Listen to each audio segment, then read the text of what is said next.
Coming up, we dive in with Sharif Phillips-Keaton on all things Brooklyn Nets basketball. What are we hearing out of training camp around the health and preparedness of Ben Simmons for the upcoming season? And could, in fact, Noah Clowney have a path to make an impact if he gets certain aspects of his game in line? We dive in coming up next. You are Locked On Nets, your daily Brooklyn Nets podcast. Part of the Locked On Podcast Network, your team every day.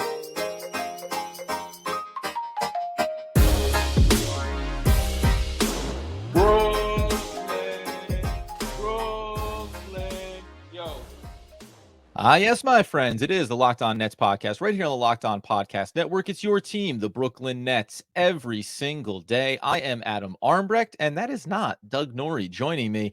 As we said at the top, it is Sharif Phillips-Keaton from USA Today, NetsWire. Obviously been covering the team now, going back to when we first connected over at Media Day and at the NBA Draft at Barclays Center. Going to dive into all these topics around the Nets here. But first and foremost, how's the offseason been, Sharif? How's the buzz feeling around these Nets? It's actually been good, Adam. Thanks for having me on. I'm sure as you and most Nets fans know, it's been a quiet offseason in the sense of, you're not worried about drama with Kevin Durant or Kyrie Irving. It's more just, is the Nets roster going to stay the way it is? Are they going to trade for Dame Lillard, which I know we're going to talk about later? It's been, pretty quiet offseason, but, just glad that the NBA is starting to ramp up pretty soon. Yeah, and obviously you'll be listening to this show if you're watching it on Friday. Yesterday, on Thursday afternoon, we dove in very deep on all the different aspects of the Damian Lillard trade and the fallout, whether or not the Nets should have been involved. And we are going to touch on him as well. But to your point, before we dive in even on Ben Simmons, it is a different tone for this season. Now, from a fan base perspective, we've seen the spectrum on Locked On Nets. They should have been in on Damian Lillard. They should be going for player X or Y. And then the other end of the spectrum is it should be full youth movement. They should have traded Mikal Bridges last year at the deadline, right? It should be all about getting 9,000 draft picks and being prepared for whatever may come down the road. On that front, first and foremost, do you agree with or like the route that the Brooklyn Nets have taken here after the Kevin Durant and Kyrie Irving era where, yes, there are young players, they are developing, and they've brought in a couple of guys, obviously, in Mikal Bridges and Cameron Johnson, that they feel like can help keep this team above water in the short term next couple of seasons? Well, I'll say this. Obviously, they were put in a tough situation once, Kevin Durant axed out for the. What's the problem? You got a couple superstars. They don't want to be here. What's the big deal? Well, yeah, right. It's a tough situation because, and we've seen, with different superstars over the past few years, Damian Lillard, James Harden, for example, where the last thing teams want to do is let go of a superstar caliber player, let alone what the Nets had to do with two. But once, a player asks out, there's only so much you can do from that standpoint.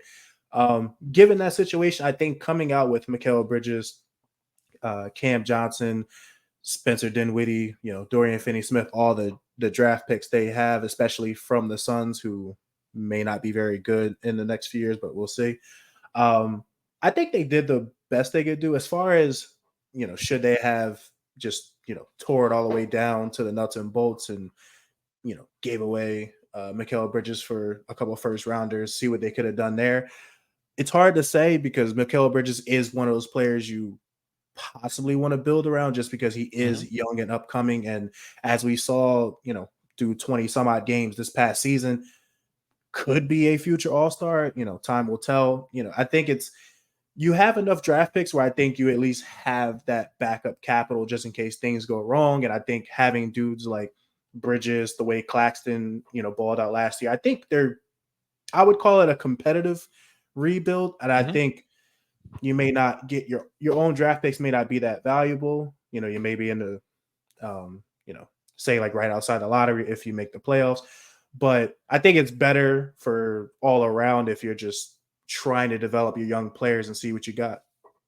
Yeah, listen, they're one of the teams that, however you want to slice it, has one of the longer track records of making the playoffs. Now, the success in the playoffs hasn't been there, even with the superstars. But I think that we always use the word as the Nets have, but the culture kind of matters here. And there's a bit of a culture reset that went on, obviously, following the superstar trades. Now, not to dwell on the past, in the immediacy, the next big, by the way, superstar talent is Ben Simmons and his health from last year finally coming into this season. When it comes to him, how different does the tone and discussion around him from an organizational standpoint, from Jacques Vaughn's standpoint, how different does that feel from last year? Because some of these things that we heard from Jacques Vaughn were along the lines of, and Ben Simmons as well. I didn't have a relationship with the head coach or going vice versa, which we know is true. When players are injured, it's out of sight, out of mind, but he has been with the team for 2 seasons. So it's weird to hear that and still come out of it feeling actually positive and optimistic around where this player could be coming into the season. Right, Adam. Spot on. I think from the media availability the Nets had earlier this week, Jacques Vaughn almost sounded like he is almost like he was apologizing in a way, because he was saying like, I was asking Ben to do certain things last season that he physically couldn't do. And I think when you're in the midst of a season, especially, you know, you waited basically a full year for Simmons to actually be able to help, be healthy enough to play. And then, he stepped on the floor and he looked like a shell of his former self. And then, he's missing 2 or 3 games here for something with his back, something with his knee. And then it seems like it's happening all over again. And then you have the trades of Durant, Irving, and now you're trying to make this all work on the fly while still making the playoffs. And I can understand why he was saying what he said, like not having much of a relationship with Ben, but it seems like this time around, now that he understands Ben is actually fully healthy, at least, from all indications, it seems like he's like, you know what, my bad. Let's start from ground zero, and let's just try to approach the season the best way we can. And I think that's probably the best mindset, especially when you're dealing with someone like Ben Simmons, who I think most people are just like, yeah, he's probably just going to be the same guy he's been, and we should just move on. I got to be honest with you too. When we think about Jacques Vaughn in those comments, because we said this when we think about Dariq Whitehead and the choice to draft him, and saying, well, you've got medical personnel inside that performed the surgeries and that did the evaluation, so you feel as confident in taking a player like this as you possibly could and what he could be going forward for you. And then at the same time, you mentioned about an apologetic nature from Jacques Vaughn makes you go, well, all this stuff is inside your building. Like, why were you asking him to do things that he turns out he wasn't capable of performing physically? It should have been there, right? So Doug had mentioned this when we briefly touched on it last week of, it's not a great look that there hadn't been much communication on either side of it. But at least it feels like it's going in the right direction now. And hopefully he's on the court 5-on-5, no restriction. And we know what that can open up for this Nets team potentially. We'll touch on that here again coming up in a second as we kind of fringe around the Damian Lillard trade, whether or not the Nets should have gotten involved potentially. But ultimately, what did they miss out on by Damian Lillard not ending up in Miami? We'll talk about that and Noah Clowney, the young player's development as well, in just one moment. But first, we'll tell you about our friends over at DoorDash, because if you love the convenience of getting what you want right to your door, with DoorDash grocery delivery, you can stock up for weeks ahead or order the last-minute cravings that you want conveniently. If you burnt that last piece of toast, avocado's gone bad, or the hot sauce bottle is empty, try grocery delivery from DoorDash. You'll get everything you want delivered right when you need it, right to your door. And if you need fresh groceries for the week but don't have time to go to the store, obviously, getting them right there to your doorstep is easy from DoorDash. If you've trusted DoorDash for your deliveries from restaurants, your favorite foods and snacks late at night, get the grocery delivery. It's actually the same exact process, just as convenient, just as trusted, and just as reliable. So you go over and get 50% off your first DoorDash order and up to $25 value when you use code LOCKEDONNBA at checkout. Limited time offer. Terms do apply. That's 50% off up to $20. No minimum subtotal and 0 delivery fees on your first order when you download DoorDash app. And you can go to the App Store and enter promo code LOCKEDONNBA. Okay, so talking with Sharif Phillips-Keaton from NetsWire, subsidiary of USA Today, obviously, a guy that I mentioned, by the way, Sharif, everybody was friendly at Barclays Center, NBA draft, NBA media day, but I enjoyed, we were there in the media session. When I walked into that room, and that was my first introduction to media sessions, you're just kind of standing around. And all of a sudden, all the young players come flooding in, and you and I were able just to kind of connect and talk for a few minutes. And it was like, okay, friendly face here, have a little conversation, feel like I am a part of this group, because you don't know how those things are going to unfold. So that was the first time that we actually connected. And I had a blast at that experience there. Did that feel the same way for you when you go to these opportunities and you start to get exposed to, the circus that is, I think, the NBA and media days and draft coverage? Yeah, it's been about the same for me. I think for me, if anything, just like, we connected at, that availability night before the draft. I think for someone like me who's, still new to this will actually be my first full season covering the Nets from, the start of training camp. And, for someone like me, always been an NBA fan, you start, listening to podcasts, reading different people's work. Like most of the people that were there, never met in person. And it's hard to not be like starstruck in a way, but then you're like, hey, these are my peers, and, it's a great feeling, got to connect with you and, talk to, a good amount of people, players and media. I never thought I would. And it's all been a humbling experience in a way. Duly noted, Sharif. You were not starstruck by me. That's fine. Listen, there's bigger, more important people there. I did not. Sharif walked over. He actually pushed me slightly out of the way. Said, "I'm trying to get over here to talk to this player. Would you mind stepping aside? I don't know if you're just cleaning up afterwards, but it was good. No, it was all fun, and it was good to be able to do that together. When we turn our attention, then I talked yesterday on Thursday's episode. Go check that out. It was live over on YouTube, really in depth from all the angles of the Nets and the fallout from the Damian Lillard trade. But just on the highest level, do you think that maybe the worst angle, and I know you can go over to NetsWire and see your write-up on the immediate reaction to it, but is maybe the worst part of it that Damian Lillard didn't end up going to Miami, which at least would have opened the door, we think, in theory, to the Tyler Hero ending up on Brooklyn discussion? It seems like once it became Milwaukee and how quickly that got traction, there really wasn't a way for the Nets to jump in on that and catch some fringe benefits.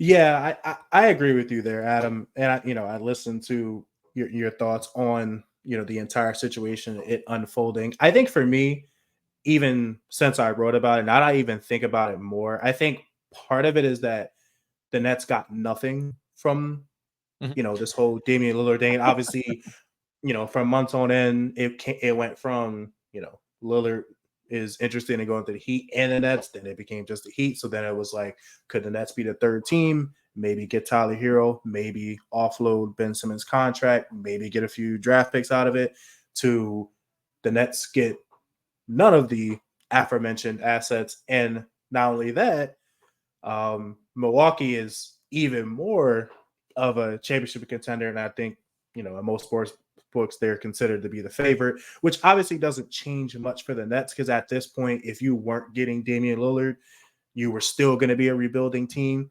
So right. In theory, it doesn't change much for the direction. But I think that's probably the biggest fallout, is that when Brooklyn could, at the very least, maybe have gotten Tyler Hero and maybe not have to, continue this Ben Simmons experiment, it goes from that to they get nothing out of it.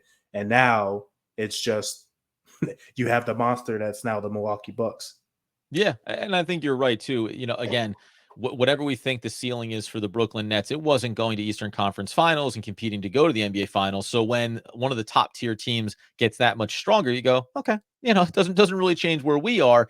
Is there any sense for you, from what you saw, even going back to last year and following the trades and then coming into this training camp and being a part of the media sessions, have you got any sense, maybe from Sean Marks even, that there is still an active interest for the Nets to improve this offseason potentially? Because it does very much feel like once you don't move on from Dorian Finney-Smith or Royce O'Neal or even Spencer Dinwiddie in the short term, that you're going into the season as constructed, and there'll be the evaluation at the start of the year to see if moves need to get made.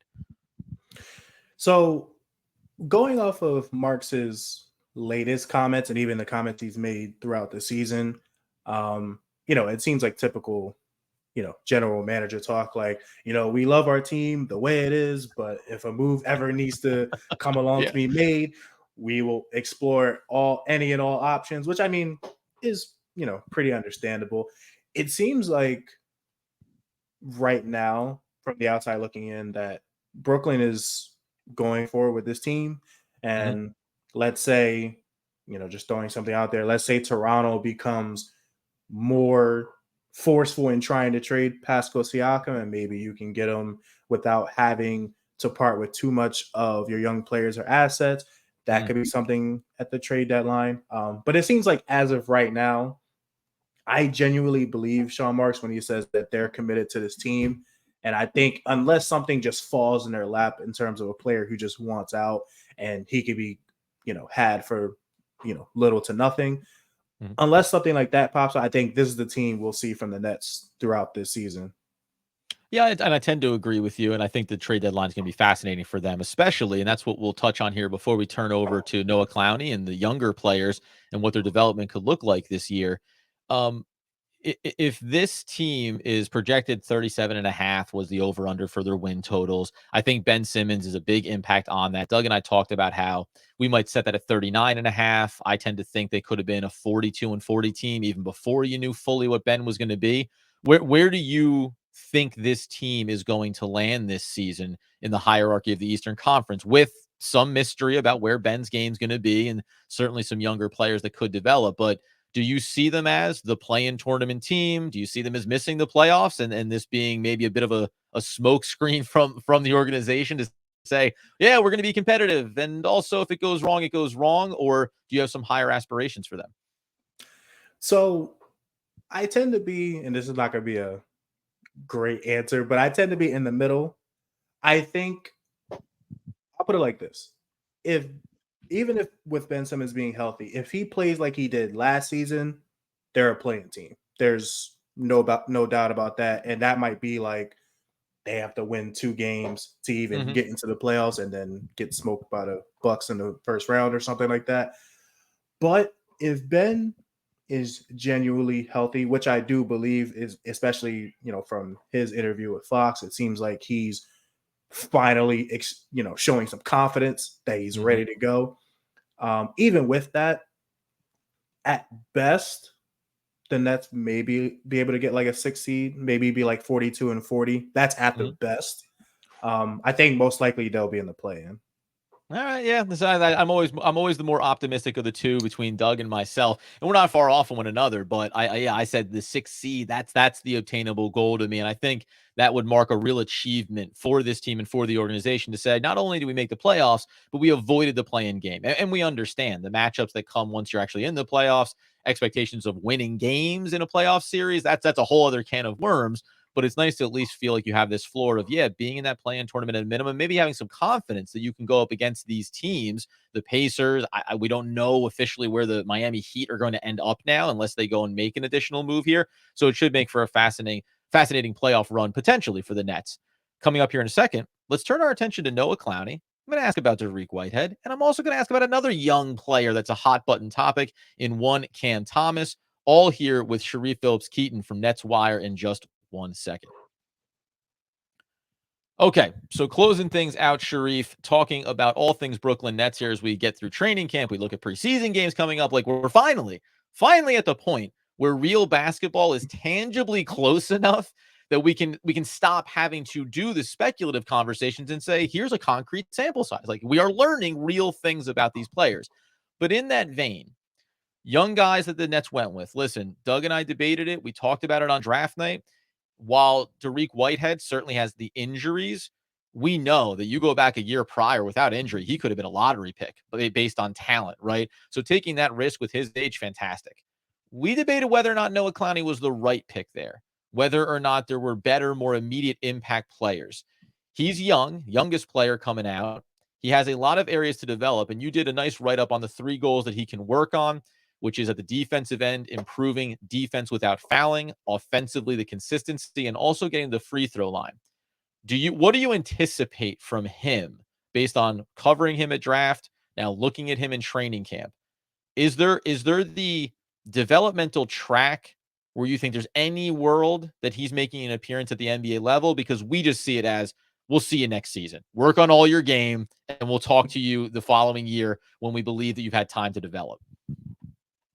So when I think of, how Noah Clowney was at least projected coming into the draft, and then seeing him in summer league, which is, I admit, is not the end all be all. I think it was clear, and even he said it in his comments when asked about his summer league experience, that, and I players say, is that, they're getting used to the speed of the game. It's obviously faster than college. College is faster than high school, so on and so forth.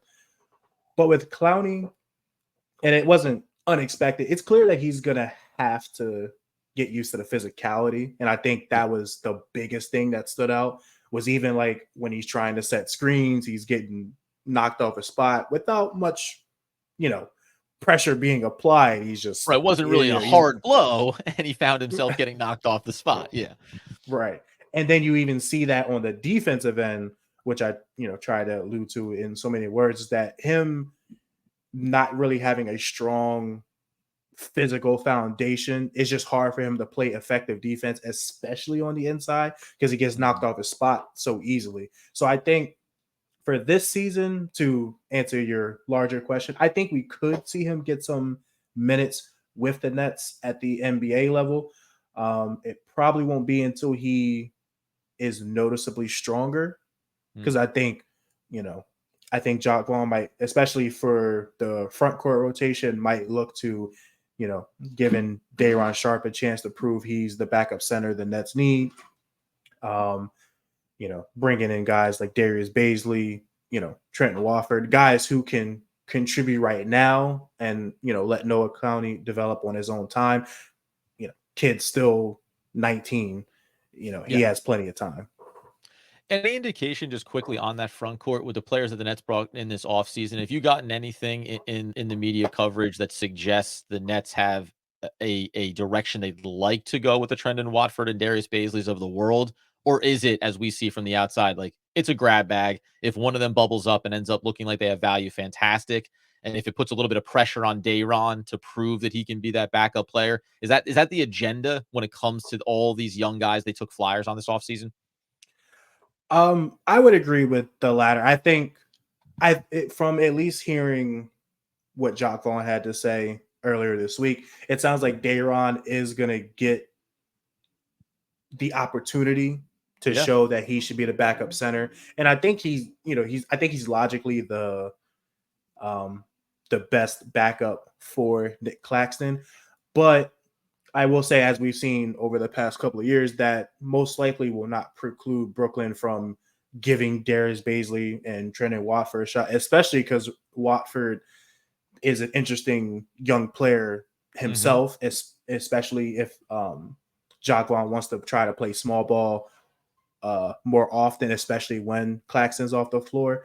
But yeah, from what I've seen, especially over the summer and, off the latest comments, I think it's pretty much Day'Ron Sharpe's job to lose. And I think if he starts to be inconsistent, I think that's when you'll see like Darius Bazley, Trendon Watford, maybe even Harry Giles start to see more floor time. Yeah, I mean, obviously, it comes down to me the offensive end here, right? Because Nicholas Claxton is great around the basket, but we know, and we've seen the development, a little bit of turnaround jumper there. So his offensive game is slowly coming into fruition. We always watch the 3-point shots in the offseason, and we think, hey, come on, let's start cooking. But same thing with Day'Ron. If you're going to be a high energy rebounder, well, there's going to be limits there. And you mentioned a guy like Watford. You throw out a lot of names over the course of the offseason. I had highlighted him as someone I wanted to see the Nets bring in because of what it looks like he can be. And the perimeter shooting is there, and he's athletic. He can get out and run the floor. And there's some versatility certainly to his game. So these players are there to give opportunities. And I think that's the big picture for the Nets, saying, well, if any of these guys over the course of this year prove that they could be something, we project ahead and know that we have them coming in with the expectation at some point, Dorian Finney-Smith, Royce O'Neal, even if it's after this season, Spencer Dinwiddie with the expiring contract, may likely not be a part of this team going forward. The other guys here, I'll ask you about Dariq Whitehead, but Jalen Wilson was obviously a standout in the summer league, obviously came out of the draft older. So we know that oftentimes is indicative of a player that maybe has a little bit of a lower ceiling when it comes to the NBA game, but also a much higher floor out of the gates. I've stood on the idea that he should be up. He's on a two-way contract. You get 50 games that you can use before you have to convert him. I'd like to see him up sooner than later because I believe it's like he's the guy that folds in there as you move off of a Dorian Finney-Smith and you need some front court shooting ability. As you move off of a Royce O'Neal, maybe even more specifically. Does he track as a guy to you that's going to have a role? Because Doug and I, in a fun way, debate where we think these young players are going to be. I believe he gets up to the NBA level. Like I think that he gets close to those 50 games this year when it's all said and done, whether that's because the team underachieves in the first half and players get traded, or that he just pushes and carves out a role. Because with his age, you want to know and see him now. There's not a value to waiting a year on him, unlike a Whitehead or a Clowney. So I pretty much agree with you and Doug. I think if Jalen Wilson did not play the way he played in Summer League, which was pretty incredible, and I mean, looked like he was back at Kansas, I would have said, he'll probably spend his year in the G League because I think if you're not entirely sure if his three-point shot is going to be consistent enough that he could be on the floor and not, be a detriment. But I think we saw his offensive game is going to translate aside from, he'll obviously have to develop some more of an uncanny way to get to the rim because obviously from what we saw, mocked about him coming into the draft is that he probably will have trouble finishing over NBA athletes, like that type of athleticism. And we saw that even in the summer league. But with the way that he looked like a calming presence on the offensive end, I think that alone, to me, should be a reason to bring him up sooner than later, just because it looks like he's the most ready to play out of him and Noah Clowney, and obviously Dariq Whitehead still recovered from his foot injury. So, yeah, I think Jalen Wilson could get a role. It probably will be sooner than later.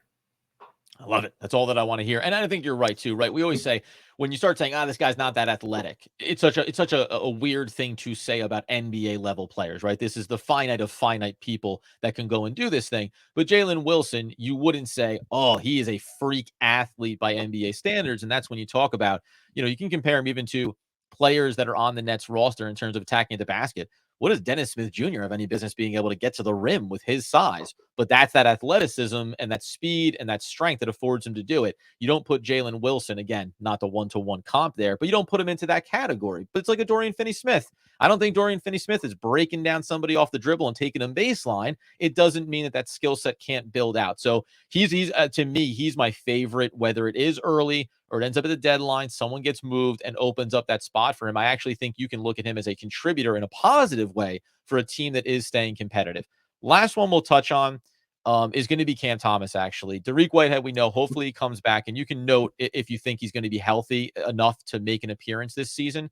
But on Cam Thomas, I just recently, a couple episodes ago, asserted that he should be put into the starting lineup at the beginning of the season.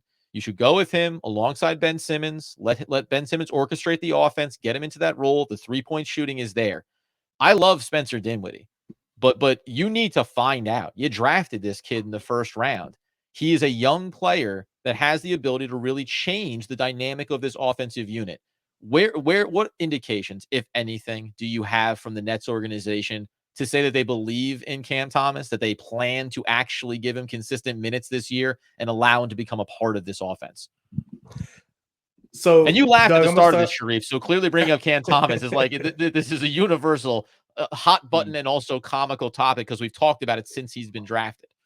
Right. And just like you said, Adam, I laugh because if there's anything that's been more of a hot button issue on social media across Nets fans is Cam Thomas going to play? Is he going to start? It just seems like it's now that we're not worried about, Kevin Durant or Kyrie Irving. It's like, what about Cam Thomas? And it's not funny in the sense of like it's a pointless discussion. I think it's just so interesting because for me, I'm of the camp that Cam Thomas has been in the right role because, and I think even when Jacques Vaughn spoke about it earlier this week about Cam Thomas, that he would like to see growth in other areas of his game.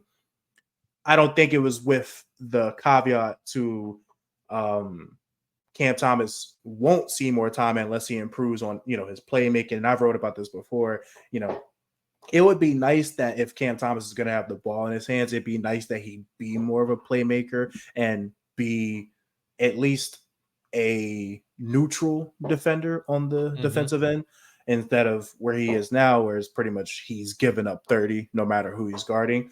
But I've seen different takes, and I listened to you talk about it too, and I wouldn't be against it. I think I would prefer if you either start Spencer or Ben. I assume it'll be Ben if he's healthy and not playing like trash.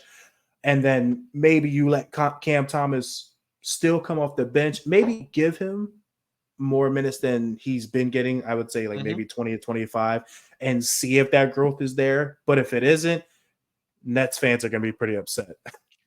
Yeah, that's like I said, and the debate is there because catch and shoot percentages for Spencer Dinwiddie are good from beyond the arc, even though his 3-point shooting was not great coming back over from Dallas last year. So I think when I brought it up, it's the fan base divided on it as everyone's always going to be, but it's not even a knock on Spencer Dinwiddie. It's just tell me whether or not Cam Thomas is a part of this team, right? And you said it, 20 to 25 minutes. If you prove it, great. Now you're in the fold. If not, then we know that you are offensively talented. There are teams that would be interested.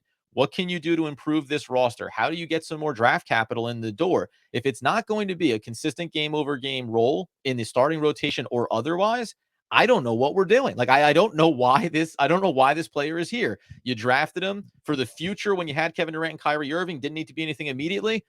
It's the future now. The future has arrived, and you're still treating him as if you have these guys that are above him in the pecking order, or that the organization has some bigger goal in the short term that he can't be a part of. And this is where even the defensive deficiencies, I think you start to overlook them at some point, because that's where the organization is, and that's where you need to be from a developmental standpoint. That being the case, Sharif Phillips-Keaton, man, for NetsWire and USA Today, obviously. Do you have any articles in the pipeline coming up that you're going to be looking at as we work our way through training camp that you want people to know about? Just the main thing I'll continue to put out. I've been doing this 3 goals series for every one of the players I at least expect to be on the roster through training camp. Obviously, the other day, and I'm kind of glad I kind of saved those guys for last with Jordan Hall and Kiefer Sykes being released. So I try to write about the guys I at least think will be on the roster by the time Spencer I finish writing the article. Dorian Finney-Smith. Go high level. Go high level. Right. Other than that, nothing too breaking. Just obviously, training camp. Right, media days, I believe, on Tuesday. Training camp will start the next day, and then once that happens, we'll start rolling with what to look for in the preseason. Just check out NetsWire, show some love.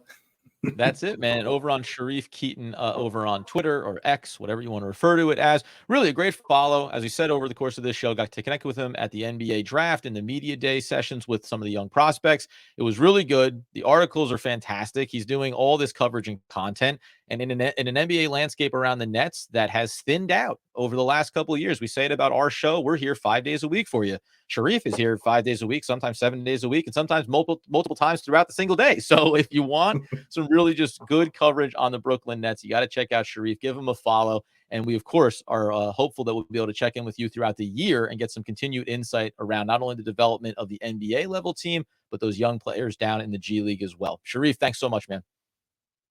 Adam, thank you so much. I appreciate all the love, man. And obviously, you go over to YouTube, you follow, subscribe, turn on the alerts so you know when we're going live with Locked On Nets over on Twitter, at Doug Norrie, at Adam Armbrecht, at Locked On Nets as well. As you know, when there is no Doug Norrie, there is no quote short of saying that I miss my friend and I can't wait until he's back so we can keep talking all things Brooklyn Nets basketball.